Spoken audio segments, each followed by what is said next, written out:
Hello and welcome to Wonder WhyZ everyone. Thank you so much for joining in. In this video, we are going to talk about Boruto manga chapter 60. So let's just see when people arrive, and then we shall properly begin the stream. Because there's a lot of different things which I actually want to talk about with you all. There's a lot of different stuff which is going on here basically.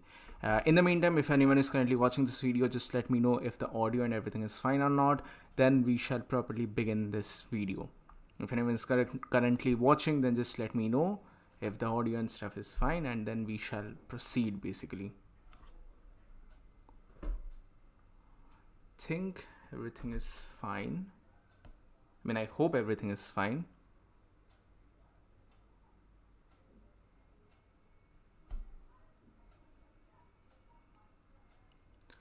Yeah, I guess it's fine. So let's begin with Boruto manga chapter 60. So right out of the bat, let me address a couple of different things. It might be a little controversial to say something like this, but I do believe that this was a very boring chapter. It's not inherently a bad chapter. There are a couple of different things which happen which are pretty good and which are a very good setup or foreshadow for the future events which are about to take place in the future of the Boruto series. But as a whole, if we are just seeing Boruto manga chapter 60, if we are just considering it in a void, I don't necessarily think that this was a good chapter. Like, it was a bit mediocre. It was not bad or anything, but it was just a bit mediocre in my opinion, because it necessarily doesn't do anything considering the story so far. It just sets up a couple of different things for the future. Yeah, it might be some very important stuff, but even then, the story is just not focusing on the current timeline, and we are just focusing a lot about the supposed time skip. I'm sure that this is about to come. It is about to come. I have put up a poll in the chat. You can go and vote there when you possibly believe that the time skip is about to basically come. But if we just consider this chapter as a whole, I don't really think that there's a lot of different exciting stuff which is happening here. And considering that this is a monthly manga, I think people are quite justifiable if they are not really happy with the overall product that this chapter delivers. Once again, I'm not saying that this was a bad chapter. There were a couple of different things, like particularly 3 things which are pretty good in my opinion, but it doesn't necessarily achieve anything much considering this chapter in a void. But anyway, with all that being said, let's just jump into this video. And right out of the bat, let me tell you all one thing. I'm currently reading this in Manga Plus. It's also available on viz.com, but it's a glaring issue and I just have to point this out. The very name of this chapter is wrong. It's Boruto Naruto Next Generation, but here, as you can see, I guess you will be able to see it in my phone here. The spelling is wrong.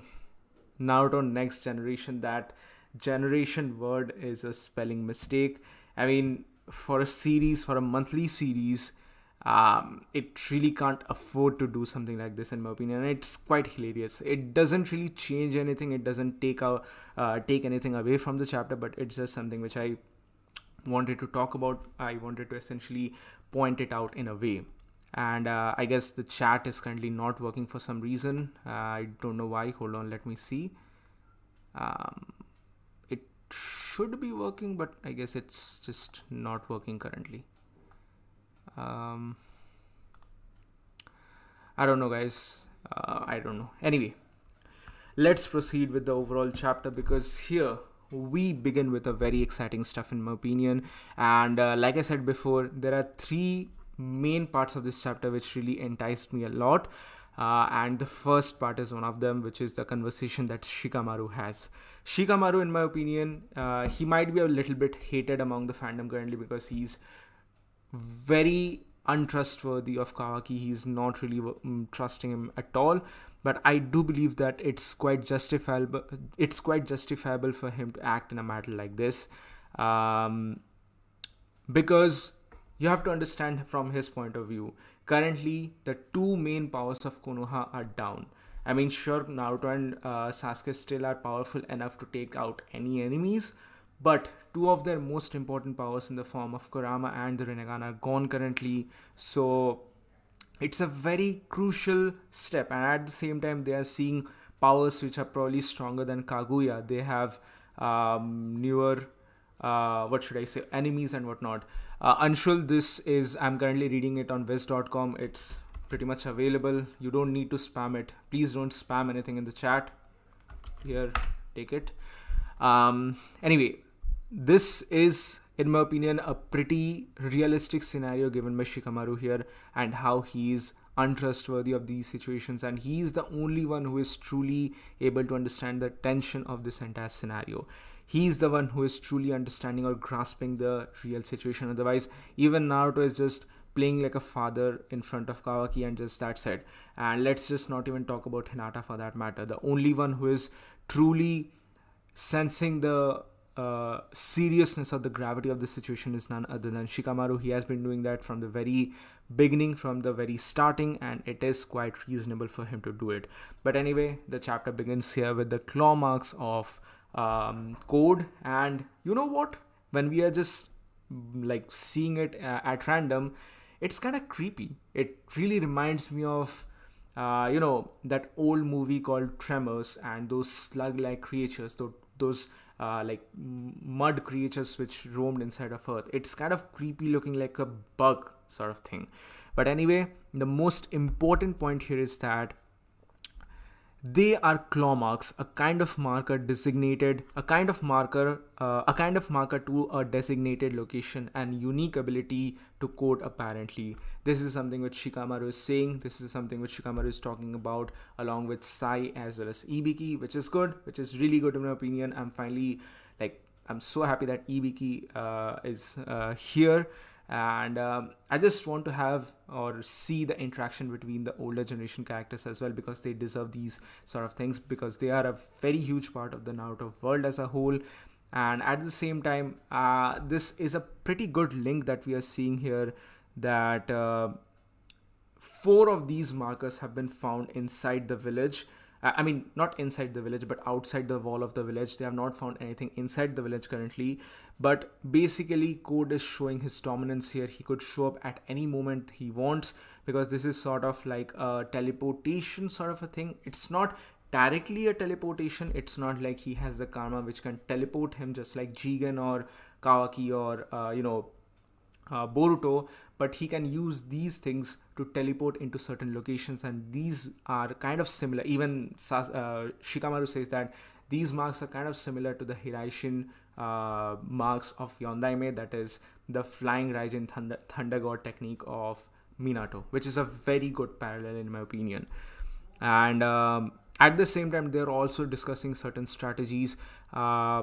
Sai says that he has deployed 3-man teams across the borders of the village, because whenever something basically happens, he wants to have a report of these things. But at the same time, Shikamaru says that, I mean, Shikamaru is just really being a really good character at this moment. I'm really loving him more than I had, thought about in the past. And he says that it might be all a bluff. It actually might be all a bluff to spread their resources very thin, so that when the invasion actually happens, they will basically not be able to do anything, because Shikamaru knows that an invasion to Konoha is about to happen very soon, and they are playing into the hands of Code, Ada, and all the other characters, because it's going to happen according to their terms and not according to the terms of Konoha. And even Ibiki says that other villages are also reporting multiple claw marks, but no actual sighting of Code himself has happened so far. And even to talk about the outer clan of Kara is also said here, basically how they don't know anything important about the insides, so they are basically running or thinning out the resources currently, and this is a very crucial deal. So I really like this dialogue between Sai, Shikamaru as well as Ibiki. And at the same time, Shikamaru is very much tensed about the 10 tails. Apparently, everyone has literally forgotten about the 10 tails, but it is Shikamaru himself who is just talking about the devastating effect that the 10 tails can actually provide, which is quite logical, because back in the day, it was the blast from the 10 tails which actually killed his father in the 4th Great Ninja War. So it's quite realistic of him to understand something like this. Prahlad says, I'm waiting for the time skip for the grander scheme of things, because in pre-time skip I'm just getting tired of Kawaki being the center of story. I understand. I totally understand that. Quarks to Quasar says, if in future Kawaki seals Naruto away, then can't Boruto use space-time ninjutsu by his Karma or Jogan? I have a theory about this. I'm going to talk about this maybe tomorrow or the day after tomorrow. This chapter, in my opinion, is a very good, it raises a very important plot point overall because of the headband of Boruto. I'm going to come to it when we arrive at that particular part. But basically, in this particular situation, Shikamaru says that, yeesh, I wish Code would just stay holding up inside the 10 tails. And at that very moment, we also see that this conversation was taking place on top of the Hokage office, on the roof of the Hokage office. And who is noticing all of this? It is none other than Kawaki, who is sitting atop the Hokage mountain. Most probably he is sitting on top of Naruto's face, and at the same time he notices that there are two shinobis who are constantly keeping a watch upon him, which is quite justifiable and logical at the same time. He looks a little irritated, but he also understands why it is being done here, because obviously he's one of the center of attraction in this particular thing. But now the scene switches back to Sumire and Amado. Now this is yet another, I won't say interesting stuff, but a point of contention which is going to raise a lot of different things because of the implication of a new character. Now I'm going to skip over most of these dialogues here because this is kind of repetitive of this very same of the previous chapter. Sumire is asking what did exactly Amado mean when he say that he's going to install a new karma inside the body of Kawaki. At the same time, she is obviously not,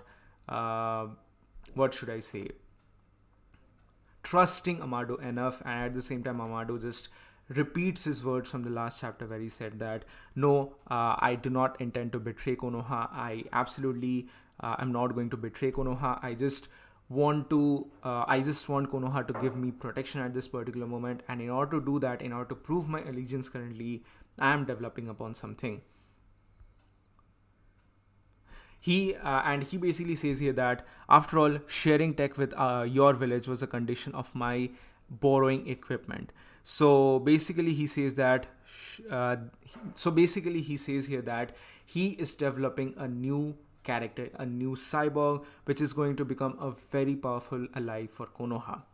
And behind him we can see actually a capsule sort of similar to the capsule which we saw for Delta. It's just not having that triangular symbol, and inside we can see some ink-like structures, we can see some black cloud-like stuff, but we can't see anything more than that.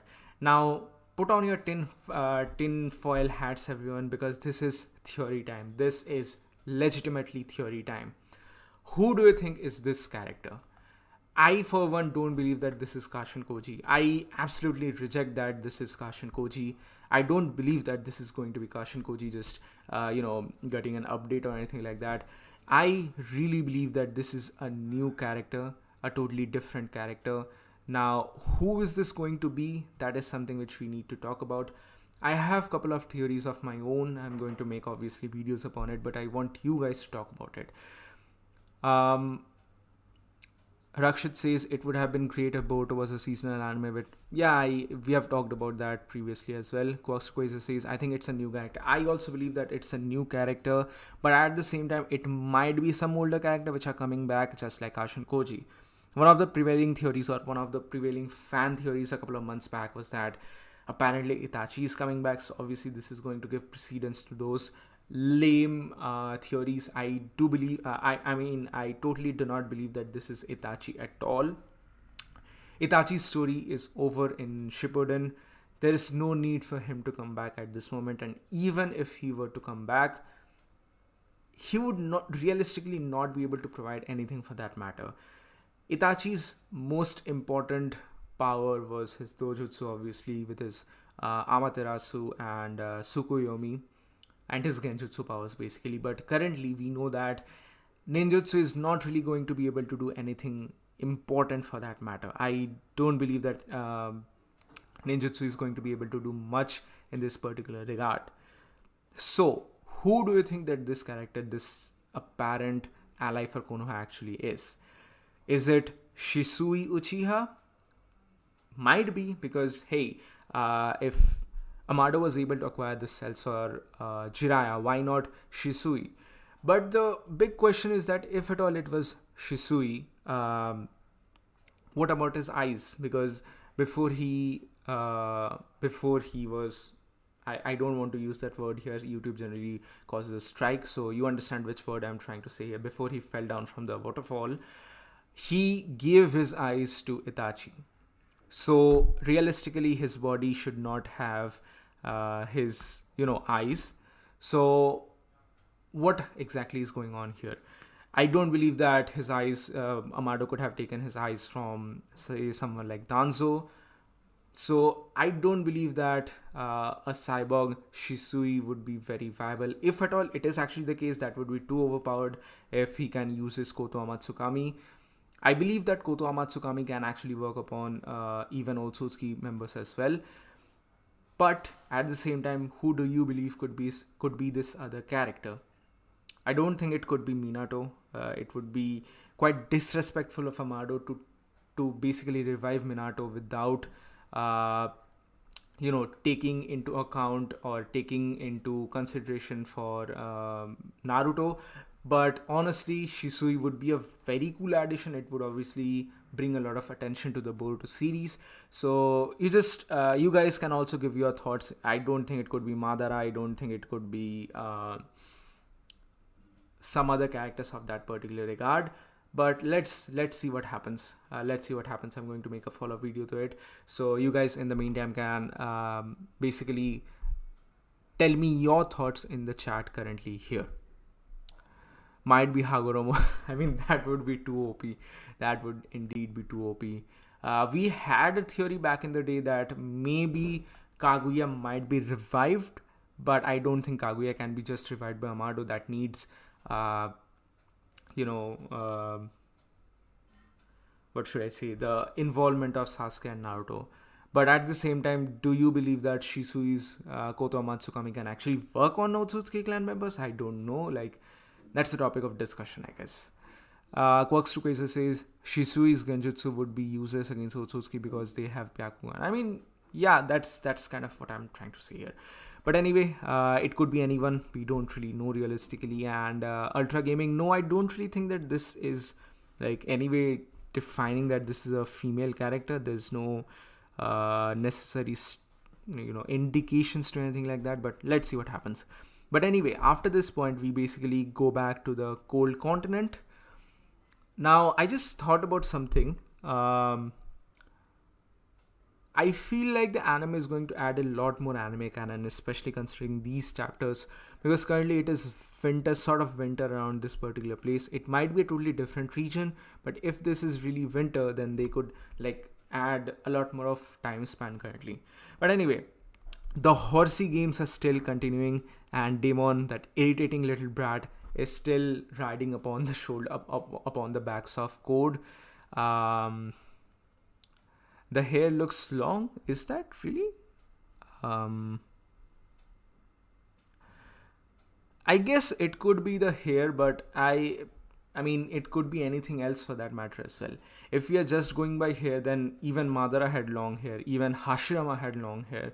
His hair could be like tied up like this, like flowing like this. So I don't know. I honestly don't know. Might be one of those two Otsutsukis which were destroyed by which stone were destroyed. That's a very good point, Nikhil. That's a very good point, which I had not thought about. Back in chapter 35, when Sasuke went to the Otsutsuki dimension, we did see two broken ruins, so it might be linked to those characters, but then again, Amado would be too OP if he's actually doing something like that. But who knows realistically? But at the same time, I'm just wondering, Amado came to Konoha with just his rectangular suitcase sort of thing. When did he even get this casket like thing? When did he even actually get this? Did Konoha provide it to him? And if that is the case, where did this body even come from? Was this actually from the permission of Naruto?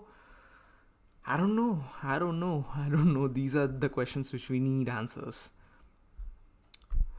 Bro, the chapter wasn't boring. I agree. I agree with your point. But my issue, my topic or my point of discussion here is that there are certain things which are very well executed here in this particular chapter. It has the setup necessary or the foreshadows necessary for the future of the series overall. But if we are just considering this chapter in a void, if just we are talking about chapter 60, period, nothing more than that, then I feel like this was not a very significant amount of chapter in my opinion.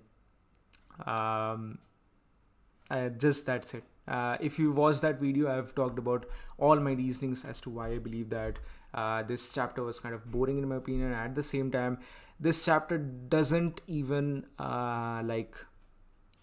it is not able to even maintain the tension in my opinion. He swiped one from Kara hideout. I mean, it's possible, but where was it? We saw Amado coming to Konoha without anything. So where did he even get this from? That's my question. Asuma, what he will be able to do even? Like, sure, he might have infinite chakra because of being a cyborg, but what can he even do? If anything, de-aged or like younger Hiruzen would be more powerful, but who knows at this moment. But anyway, these couple of panels between Daemon, Code, Bug, as well as Ada, these are not that great, honestly. We see Daemon being an absolute brat that he really is. He's jumping from Code to Bug, and Bug's face is literally demolished here because he just gets smacked by Daemon a lot. This character is literally made to be, punch-worthy. He's literally made to be punch-worthy. If you guys know a little bit about pro wrestling, if you have seen WWE, then you know about the terms called a face and a heel. And Kishimoto has literally made this character Daemon to become like a heel. He's literally booked like a heel so that when Mitsuki or someone else fights this character and just punches him straight through the face, it's going to be a very satisfying moment overall, in my opinion. I think my theory can be true because that one Otsutsuki can give karma to Kawaki. I have a different theory about the karma for Kawaki. I believe, basically I'm going to talk about that in my next video, so stay tuned for that. Yeah, Quackstruquazer says that we don't know how much time has really passed. That is true. We don't know actually how much time has really passed. Should Boruto go on hiatus? I don't think so. That's necessary. It's selling well, so it's really not necessary. But anyway, after all of this, we see Code using his claw marks yet again upon Bug, and he's basically trying to guess the abilities of Daemon, which is immediately repelled, and it sort of comes back to the body of Code as well. This particular part is a little difficult to understand at first. Let me read through this basically. Code says that this is my ability. I can move freely between my claw marks. I thought it would be quicker to show you than actually explain it. And after this, he basically uses his claw marks to drag Bug out of the clutches of Daemon, and he brings him to himself.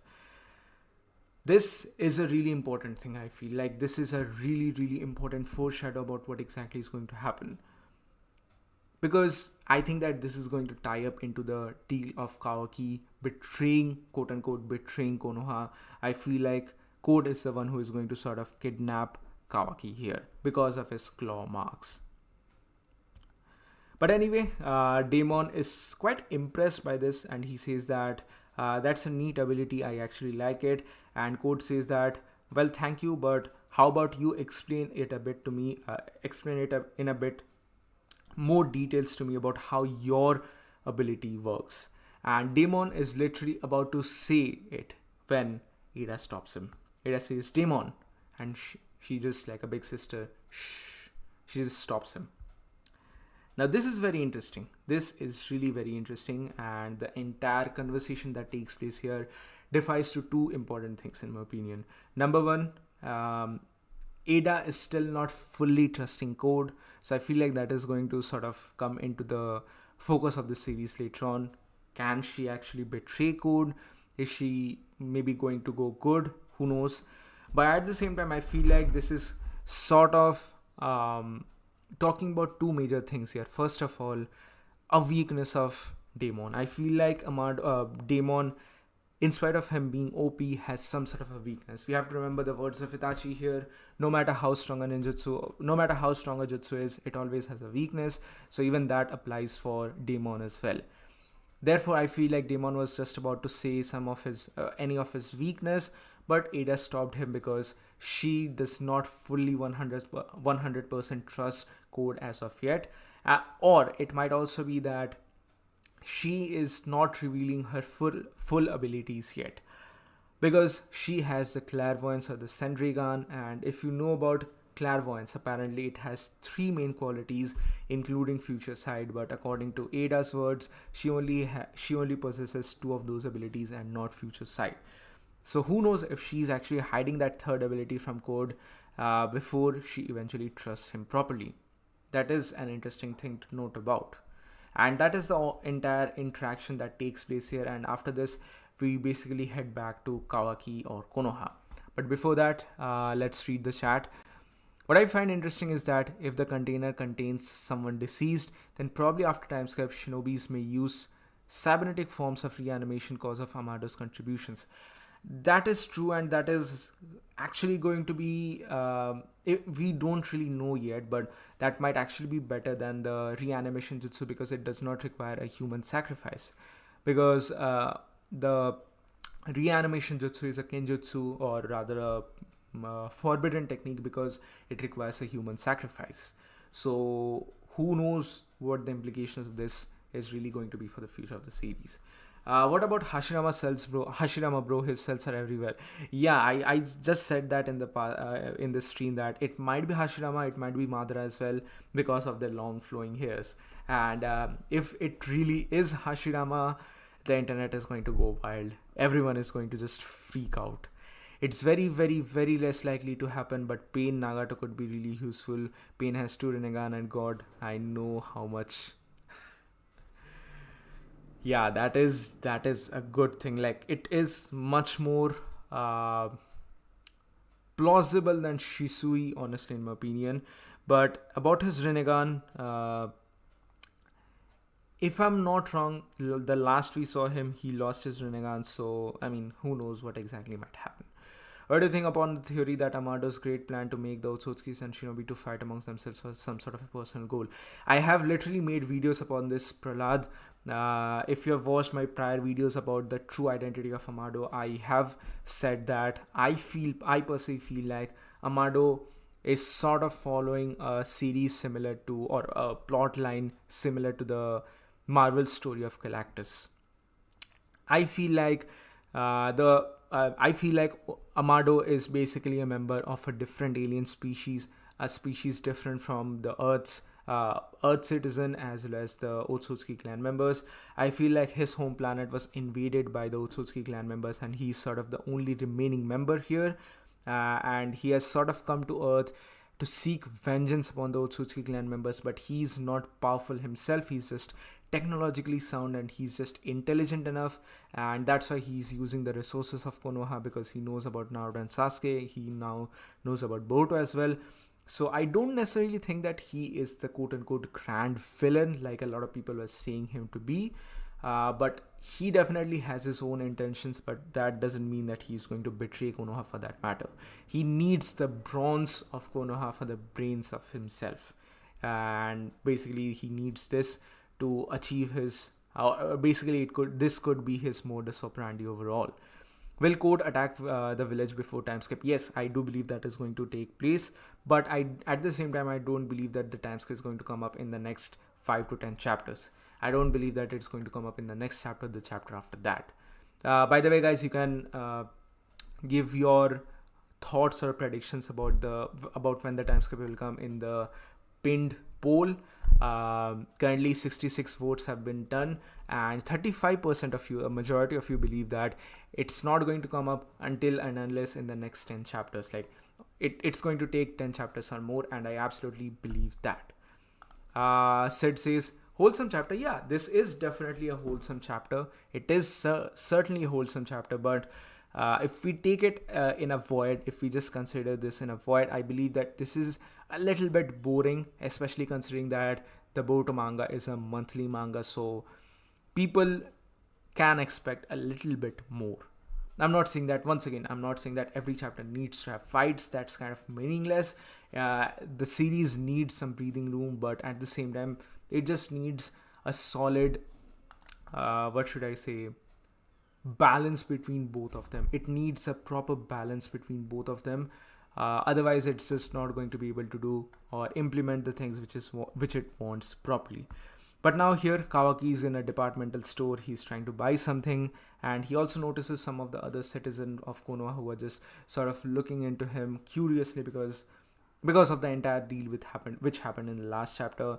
And I was not expecting this, but it is none other than Shikadai's image which popped up in his mind from the last chapter, obviously.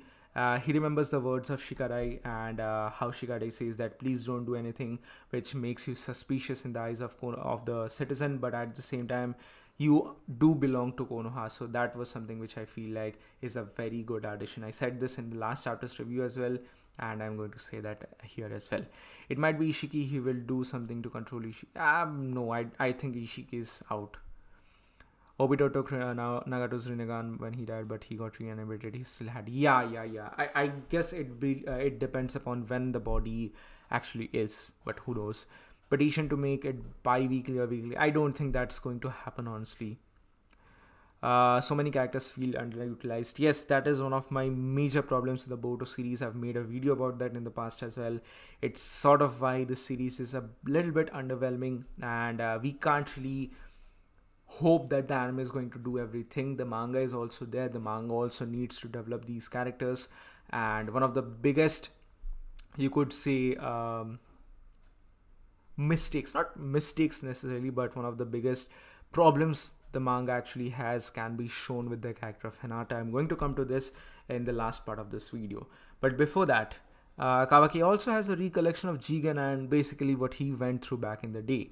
But we now head back to the Uzumaki household, and a very interesting thing happens here.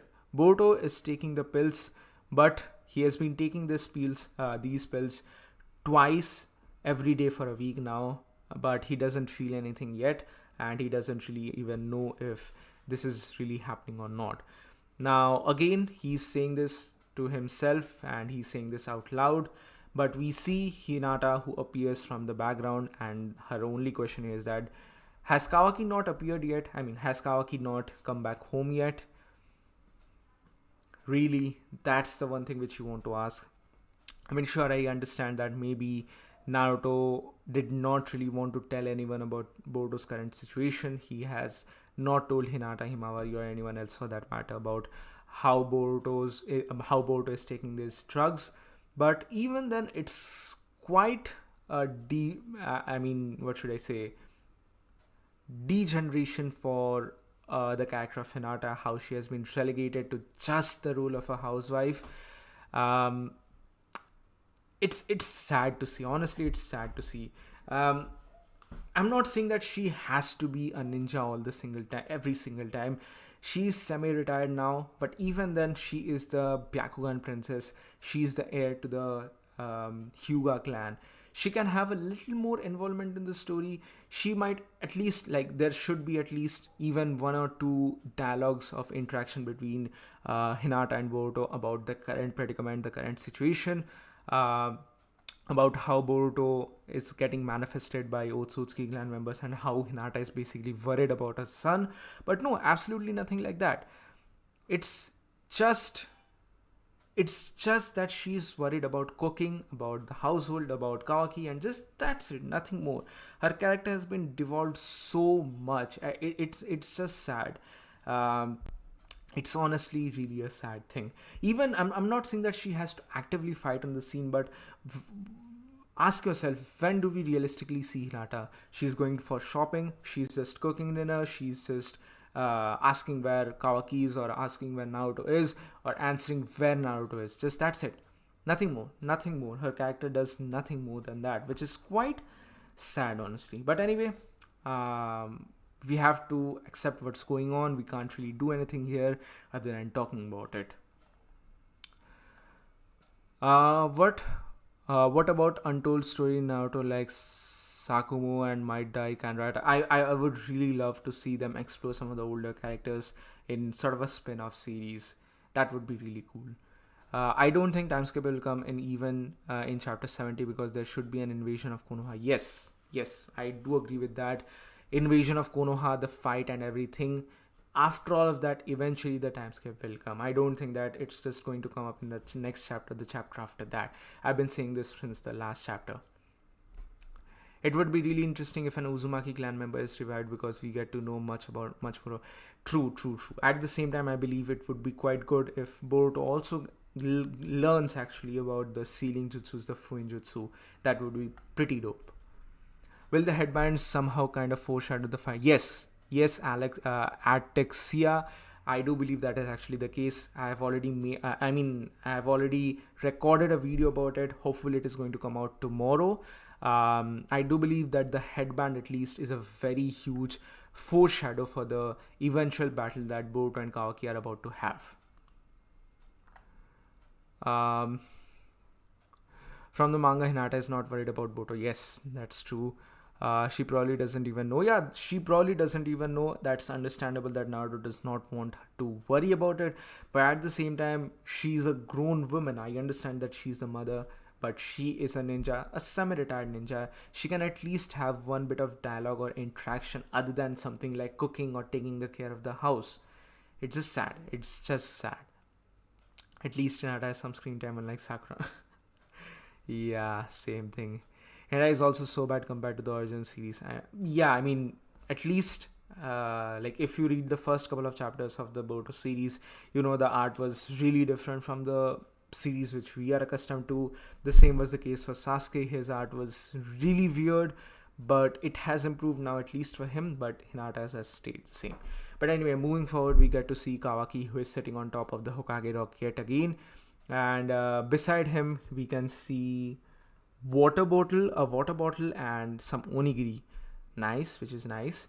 And he's essentially trying to skip the dinner here. He's trying to eat the onigiri. He's about to drink the water. When who appears from the back? It is none other than Naruto himself. He says that, one rice ball and water. Don't tell me that's what you're having for dinner. This is pretty good. I know Hinata's made dinner by now. What are you doing here? Kawaki tries to make Naruto go away by saying that I'm kind of bored of it, so I don't really want to come now. Sometimes I need to have a clear mind. But Naruto says that you are a very bad lad because you have never really left your plate uneaten, so you really like her food, so that's not a point of discussion at all. And basically Kawaki is looking on top of the village. I feel like this should have been a bigger panel, like him looking across the village. This is obviously a foreshadow to the time skip events where they are on top of the Hokage rock. But he says that I really like this spot. It's kind of out of my character for me, but even I like the view from here. Once again, this is a huge foreshadow. Like I've been saying, this chapter is a bit boring for me, but it did manage to involve or inculcate some of the very big foreshadows or plot points which are about to come up for the series. What is Ino even doing? People easily appear to invade Konoha. I mean, that's the point. That is the reason why Shikamaru is so worried. And only he is the one who is really tense about this overall situation. It's bad. It's really bad. This is really bad. The final battle before time skip will change Boruto series forever in a dark path. That is true. I won't say forever, we can't really say forever just because of the prophecy of Momoshiki, but Yeah, I do believe it's going to be something at least. I feel like the pills are fake. He probably wants Momoshiki to take control of Boruto. That's an interesting topic of discussion. I have not heard about this. But why? Realistically, why would Amado want something to like that to happen? Does he want Boruto to get like? Does he want to feed Boruto to the Ten Tails? I mean, that's an interesting point. I have not really thought about that. Bro, do you think Sada will get MS during Code Invasion? Might be because of Ada and when she reveals the truth of the Uchiha clan. I believe that the only reason or the only moment where she can really gain the MS is when she learns about the Uchiha clan massacre. That is the perfect moment for her. But anyway, Kawaki says that to gaze down upon this village that you protect, but they aren't a place for me. Anywhere in this village, this is not a place for me. It's not a fault of you. I'm just a troublesome outsider who has wandered into this peaceful place.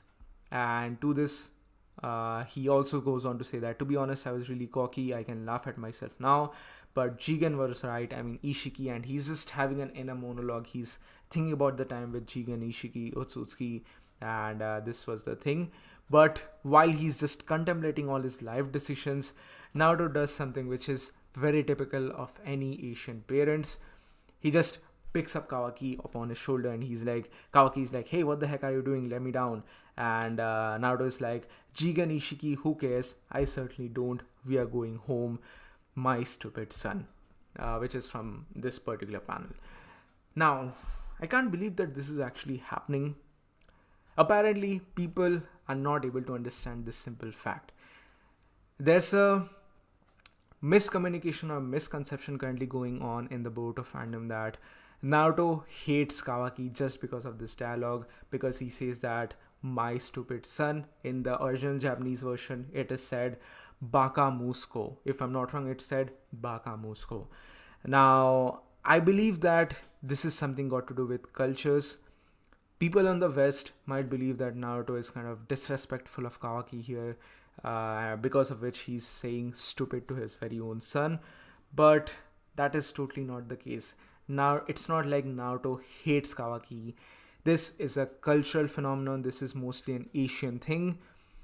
You have to remember this. You have to see that the series is a Japanese series. You have to look at it from a Japanese point of view. Obviously, it's going to have some differences from the American or the Western point of view. So, in Asia, it's a very prevalent thing for parents to talk to their kids, talk to their children in this particular manner, which is a loving manner. It's not something harsh. It's not something in a demeaning fashion. It's something which, say, Japanese culture has, which say Chinese culture has, which say Filipino culture has, which even my culture, that is Indian culture, Bengali culture, also has. We say this often, like parents often says, or at least mothers often say this to their kids, which is Amar Pagla Chile, which means my stupid son. Again, it's a literal, translation of the very same thing. Here, Naruto is not hating upon Kawaki. He's not,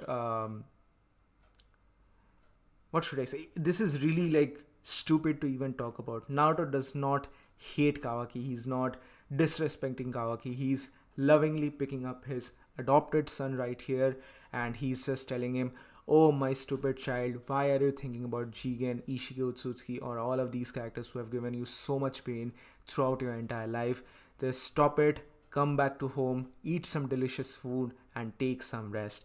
That is the entire point of view of Naruto at this particular moment. This is not something which has got to do with Naruto disrespecting Kawaki. That's a very, very, very stupid notion to have. I don't know why people are even talking about like that. I guess it's just a Twitter thing. If you have read One Piece, then you know that Shirohige, or rather Whitebeard, also said something like this to his very own children, like his adoptive children from his crew. He says Baka Musko or Musko to his kids. So it's a very common cultural thing in Asia. In almost every different Asian cultures, this is a very prevalent thing. So don't confuse it with Naruto actually disrespecting Kawaki or saying that Kawaki is actually stupid or rather hating upon Kawaki. No, that is not the case. I mean, I just feel stupid enough to just even talk about something like this. But anyway, Naruto picks up Kawaki and he takes him home to the Uzumaki household. He's like, we are back.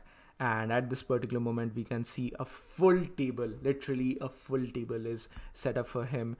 And at the centerpiece of this is WhyZ, obviously, which has been patched up. The symbolism to the vase is quite prevalent throughout the entire story. And I believe that once the invasion to Konoha actually begins, we are going to get a shot to the vase, which has been broken once again, which is going to be sort of symbolic to the character of Kawaki as well. So I believe that is actually the case. And here we can see a lot of different food items. It's literally a welcoming party for Kawaki here. Naruto says that, yeah, you've been living with us for a while now, but it's been so hectic this whole time that we never really had a chance to throw you a proper farewell party. Not farewell party, welcome party, sorry, my bad. So yeah, that's the thing here. We can see chicken, we can see fries, we can see shrimps, fries, potatoes, and all of different food items, which is pretty good. Like I said, the art in this chapter is pretty fine. It's not really bad, but these last couple of pages, man, this is literally a slice of life series. This is literally like, say, something out of Kobayashi Dragon Maid or Kion or Tamako Market. But anyway, after the food is basically done here, Kawaki is gifted a thing by none other than Boruto. Boruto gifts Kawaki his old headband, and he says that headband obviously has those scratches. And Boruto says that you can have this headband for me because you are just starting to become a shinobi. You are trying to become a shinobi at this moment, and once you eventually become a full-fledged shinobi, you are obviously going to have your own headband. Then you can return this back to me. Now, this is a really huge deal in my opinion. This is a really huge deal. And yeah, Hima's face is looking very, very hilarious. Yeah, again, Hinata and Himawari look really, really weird in the manga. But anyway, I feel like this headband is an absolutely huge thing because this is sort of confirming some of our character doubts or theories in this particular regard. Kawaki is going to fail. This is going to be a situation similar to Anakin Skywalker, and his fall from grace is about to happen pretty soon. And if we go back to the time skip scene, you can see that adult, or rather teen Kawaki, is having a scarf wrapped around his neck. I believe that teen Kawaki's scarf is hiding the headband which is still having. Because in this chapter, initially Kawaki is wearing the headband on his forehead, but later on he wears it around his neck. Hinata says that he looks good with the headband on his forehead, but at the same time Himawari says that people are also going to have this, or people are also keeping the headband now currently in the neck as well. So I believe that this is a very, very huge deal, and Kawaki looks quite displeased by all of these things, but anyway, that's just a part of it. So essentially the last part of this chapter deals with a pillow talk between Naruto and Kawaki. And here Naruto says that the code for the search for code is quite rough, but don't worry about it. You can leave that to us, and you can stay here for as long as you want, because you truly belong to Konoha. And even Kawaki agrees with us that yes, I do believe that this is Konoha and this is where I belong. This is a place for someone that basically where everyone can live. And Naruto sort of gets sentimental here, and he's like, there's no point in me of becoming a Hokage if there's no place like this for you as well. So in the end, he sleeps, and Kawaki says that yes, this is a place where I belong. In the last chapter he was talking about the karma, but he's like, no, I don't want all of those things. And once again, I do believe that all of these things are essentially a foreshadow of him basically trying to become a shinobi, but he's going to fail for some major reasons. I have a pretty big theory about this, so stay tuned for that. I'm hopefully going to be able to upload that tomorrow. And again, I feel like this is going to be a situation similar, at least paralleling the storyline of Anakin Skywalker, in my opinion. Hinata had her headband around her neck since OG Naruto days. Yep, that's the thing. That is the thing. What if Ada or Daemon's hidden abilities is to make the mind delusion to change ideologies? Not necessarily. I mean, that's a pretty cool topic, but I believe that it's going to do something around with Hima. Again, I'm going to explain that later on, because this is going to be a very big task to explain this in this particular stream. I don't think that it's going to be anything along a romantic interest, but if we go back to the Delta fight, we saw Kawaki instantly saving Hima, right? And even here, he has sort of a soft spot for Hima, especially from the point when he broke the vase. Sure, he fights with Boruto and whatnot, and even he says some words to Hima, but he truly has begun to care for her. And I believe that something might happen to Hima in the parent timeskip, where he tries to save her as a shinobi, but he fails. But you might be asking me that Boruto is the brother of Himawari, so shouldn't he be the one who is more important to look into this particular matter? I do believe that, but along with that, I feel like Hima might be resembling someone from Kawaki's past. Remember, we don't know much about Kawaki's past at this moment beyond the Kara organization. We only know about his father, his wasted father who had sold him, but we don't know about his mother or any other siblings. What if he had a sibling, one of his only siblings, who actually cared for him, and he sees that sibling inside of Himawari, and maybe that is one of the major reasons why he instinctively jumped in front of the beam of Delta to the point where he actually sacrificed his own arm. And a similar matter might take place in the timeskip as well, where someone like Ada, Daemon, or anyone Code might attack Hima, where he tries to save Hima, but now that he does not have his karma, he tries to save her using basic shinobi techniques, and he fails. And that is sort of the starting point for his downfall. Then he's maybe like kidnapped by Code, and it just starts a snowball effect overall. I don't think that Hima is just going to be one singular matter, but there's going to be more stuff for him, that's for sure. So I guess that's my theory for now. I'm going to expand upon that in a separate video, so yet again stay tuned for that. He might be an assistant of an Otsutsuki. He just sacrificed Ishiki to gain the trust of Naruto and Sasuke and everyone. I don't really think that Kawaki at this particular moment has some ulterior motives, at least as of now. It's just a combination of overall circumstances, because even Boruto says in the timeskip that was there no other option available, Kawaki? So I feel like something like that is going to be very enticing overall. And that essentially comes before that, we also get to see a panel of Boruto, who is just alone and looking up to his arm like this, and it just shows the loneliness of Boruto currently, and things are about to get very bad for Boruto. Obviously, the prophecy of Momoshiki is going to come up very soon. So yeah, that is the thing. What if Borushiki kills someone close to him? I mean, this has been a theory for a while now, but let's see what happens eventually.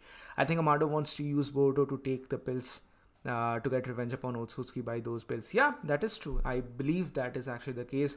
Amado is not essentially a villain in himself, but I believe that he is sort of trying to have his own motives involved here as well. It's not bad, but at the same time, let's see how it is overall implemented into the story so far. So this is everything which I wanted to talk about in relation to Boruto manga chapter 60. What do you guys think about all of these things? Please do let me know your thoughts in the comment section below. I'm going to read all your chats currently if you want, and if you want to ask me anything, you can ask me in the chat currently. Otherwise, essentially this chapter is over. Yet again, I feel like this is very hilarious how the very title of this chapter has a huge spelling mistake.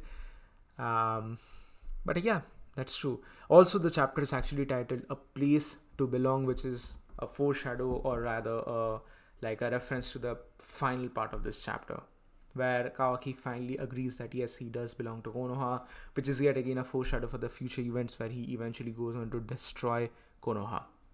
Unrated man, give me your thoughts about Bleach. I'm trying to get into the series.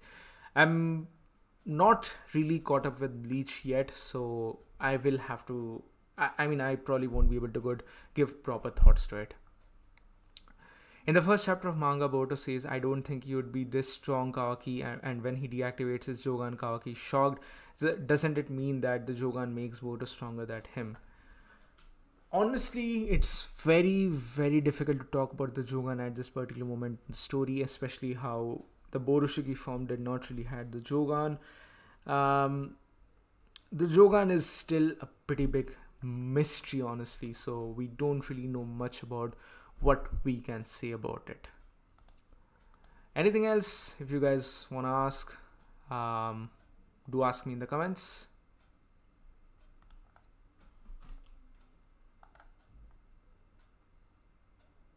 Toneri must come back. Yeah, I do believe that Toneri must eventually come back into the series some way or the other. That has to happen. Do you think any character will die during the Code invasion? I feel like it's a bit too early. I also feel like it might be a little bit too early, but at the same time, if they need to set the pace of the series, the tone of this part 2 of the series, then they need to eventually start killing off characters, not just randomly, just for the sake of killing characters, but realistically with proper reasoning being shown. So let's see what eventually happens. So I guess this is it for today, guys. If you guys want to support the channel, then any sort of channel membership or super chat would be highly appreciated. If you guys want to ask me anything else, just write it here in the chats. We saw Jogan on Otsutsuki God, so technically it has been introduced. It's not really confirmed, but I assume that it is the Jogan. We can assume that it is the Jogan, but unless it is confirmed, we don't really know, because the manga has not name dropped the Jogan yet. It's just an anime only thing as far as now. I hope to see Sada in action in the invasion of Konoha. Yes, I do believe that is going to happen, especially considering how Ada will come into the picture with the possible backstory of the Uchiha clan, which is eventually going to trigger her MS as well. So yeah, let's see what happens. So this is it, guys. Any more questions if you guys want to ask? Anything else? If not, then I'll just end this video here. We've got 90 votes so far, so thank you so much for that as well. And the vote here. So that's it.